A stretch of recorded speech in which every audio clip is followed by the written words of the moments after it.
Qual seria o nível de responsabilidade de um libertador, que é esses cara que chega, coloca a mão na cabeça da pessoa, expulsa e vai embora e deixa essa pessoa dali. E aí, como é que fica essa situação? Porque tem gente aqui que pensa que é isso. Não, libertação é assim, expulsou no nome de Jesus e não existe processo de libertação. Não existe um processo. Para essas pessoas que pensam dessa forma, como que fica a responsabilidade daí? Você chegou ali, expulsou e foi embora e aquela pessoa ficou ali com as mesmas práticas, os pactos, tudo ainda na vida dela, tudo errado. Como é que fica daí? Eu orava por uma pessoa na casa dela. O demônio saía. Eu saía da casa, o demônio voltava. Ia lá, expulsava de novo, o demônio saía. Quando eu saía da casa, o demônio voltava de novo. Eu falei, o que está acontecendo aqui? Aí foi olhar debaixo da cama as coisas que tinha. Os ídolos que tinha, as coisas pornográficas que tinha e os pactos que a pessoa tinha feito. Então, a pessoa não sabe que ela está envolvida em algo que está amarrando a vida dela.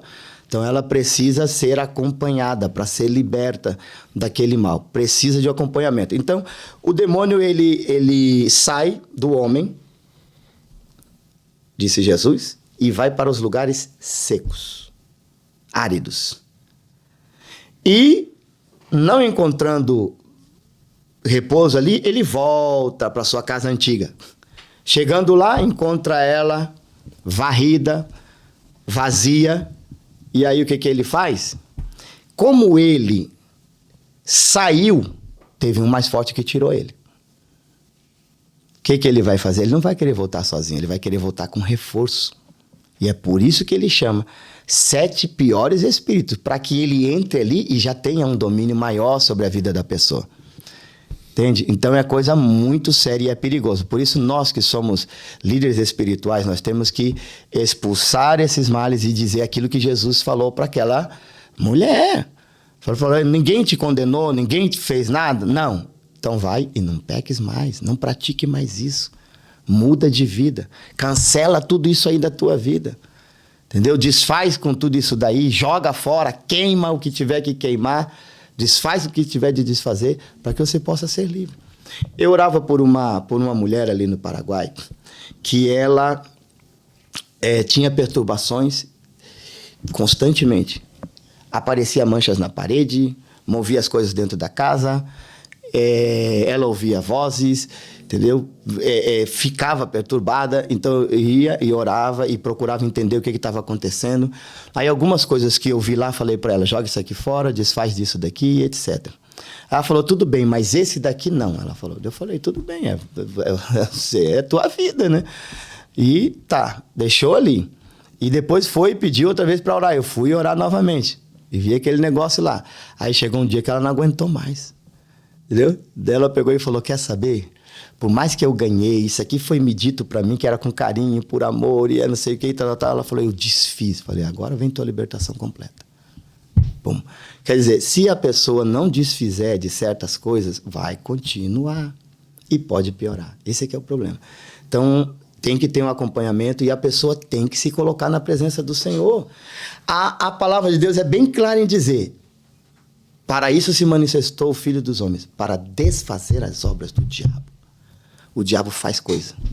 Ele arma a arapuca, ele tece teias, ele complica a vida de famílias, de empresários, de, pessoas de bem, ele faz. Mas graças a Deus que Jesus veio para desfazer as obras do diabo.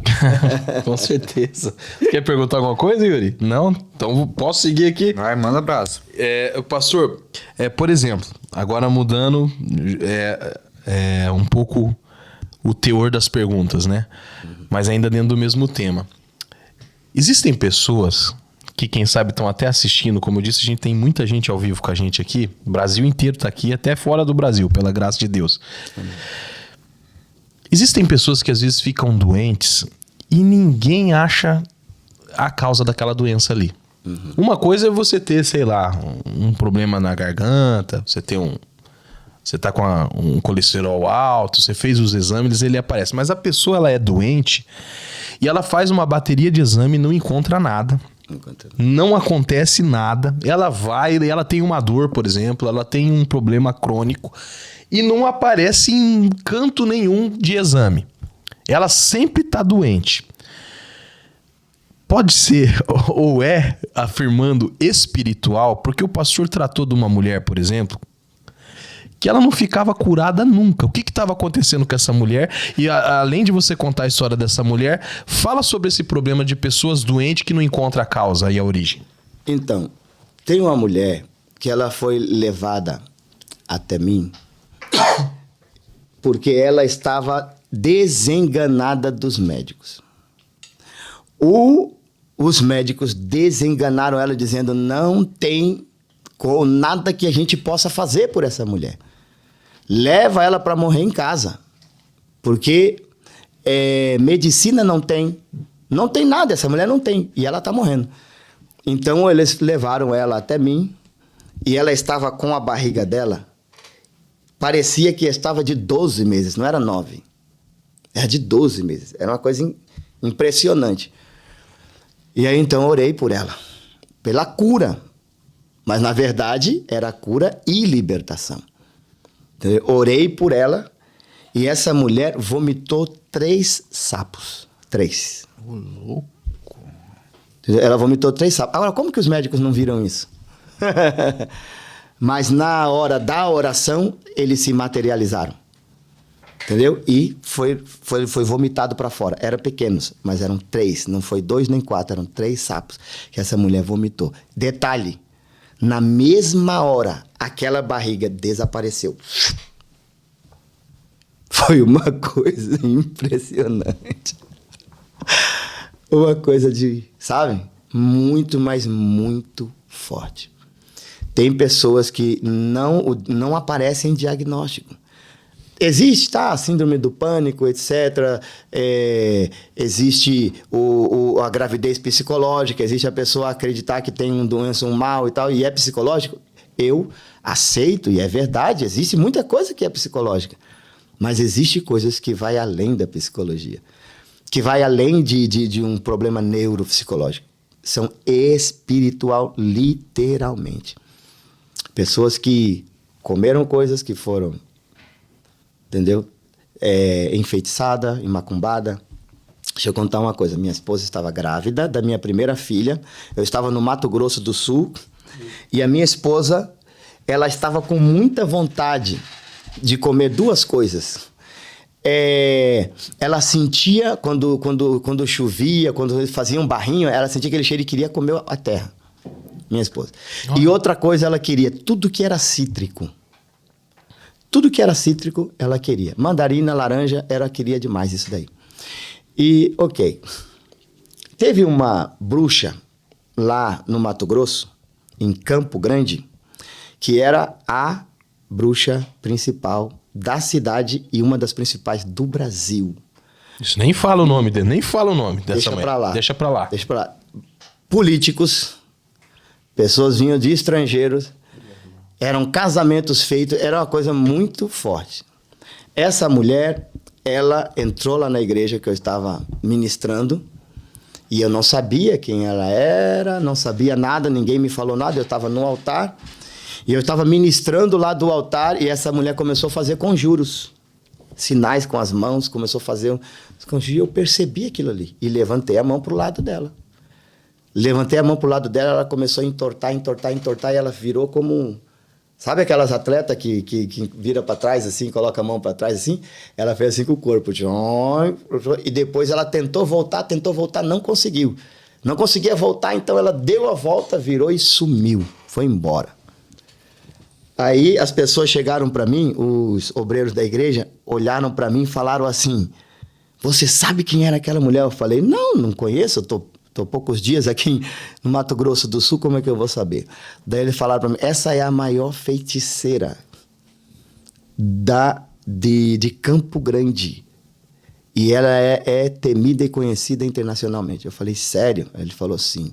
E ela já, aquilo que você tinha falado, de a pessoa lá batendo nas pessoas lá, mas aquele lá era o humano, né? Mas no caso dela, ela arrancava pastores do altar, infelizmente, né?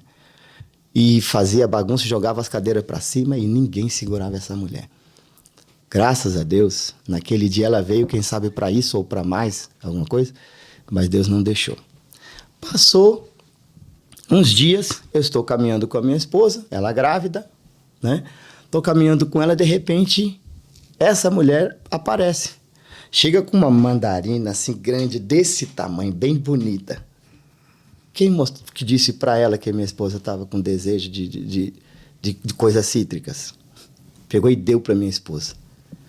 Deu para ela, ela brilhou os olhinhos assim, minha esposa. Aí já foi querendo abrir, descascar. Quando eu vi que... Porque eu reconheci ela. Reconheci. Peguei, catei da mão da minha esposa, joguei no chão e explodi. Falei, em nome de Jesus, toda a feitiçaria seja quebrada e desfeita aqui.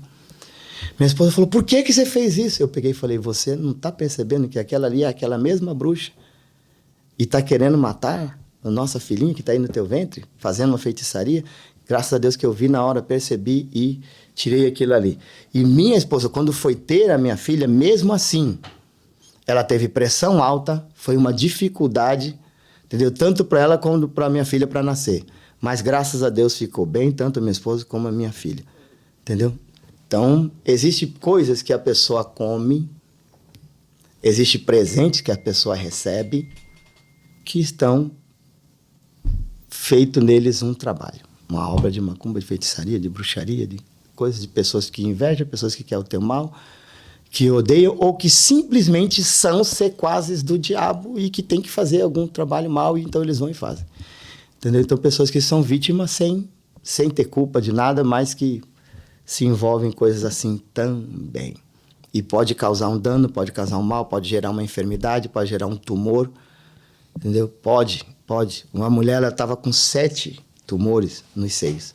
3 de um lado, 4 do outro. Então, nós, numa oração, oramos por ela e ela, no momento, não percebeu muita coisa. Foi curada, mas simplesmente foi embora. Foi tomar banho em casa, se lavando, palpou, não tinha mais nada. Estava totalmente curada dos 7 tumores nos seios. Minha própria filha, Denise. Falei o nome, não tem problema. Ela pode falar, imagina. Falar, é minha filha. Um beijo pra Denise. Isso. Vai. Ela estava com caroços nos seios. Entendeu? Aí eu chamei a minha esposa e as minhas outras 2 filhas e começamos a orar por ela. Eu orei, a minha esposa orou, a outra filha orou e a outra filha orou. Desapareceu um tumor. Voltamos a orar, desapareceu o outro. Voltamos a orar, cada um orava uma parte, desapareceu o outro. Até que desapareceu todos os tumores do seio dela. Ficou totalmente curada. Entendeu? Então, quando a gente fala dos outros, a gente sente uma emoção, mas quando é dos nossos é mais forte. Com certeza, com certeza. Eu me lembrei que um dia minha mãe chegou em casa e ela me chamou para conversar com muito temor, com muito medo, e ela falou, filho, a mamãe foi diagnosticada com câncer no seio e eu vou ter que retirar o seio. Tá um alarme lá no hospital e é o seguinte, talvez eu vou ter que começar a fazer quimioterapia. E eu olhando pra ela, faz alguns anos já, e ela disse essa situação e tal. Eu falei, não, peraí, vamos orar? Vamos. Fiz uma oração com a minha mãe, determinei a cura dela. Falei, agora você vai lá e faz outro exame. Ela voltou no mesmo hospital, ela fez um exame e não tinha nada. Quando ela fez esse exame e não tinha nada, o hospital começou a querer provar para ela que eles deram o relatório de outra pessoa. Ela falou, vocês não precisam me explicar nada, não precisa. Não, se foi um erro, tá tudo bem. Eu creio, eu sei por que eu tô aqui. E até hoje a minha mãe tá aí com os 2 seios, quase 70 anos e abençoada e foi curada daquilo. Então, assim, existem coisas espirituais? Existem. Coisas naturais? Existe. Sim. Mas coisas espirituais se trata com o espiritual mesmo. Sim. E a gente tem que entender, né, pastor, o poder que foi concedido a nós. Quando nós oramos em nome de Jesus, se for algo que dá vontade de... vai acontecer e vai ser curado. Não tem pra onde correr, né, pastor?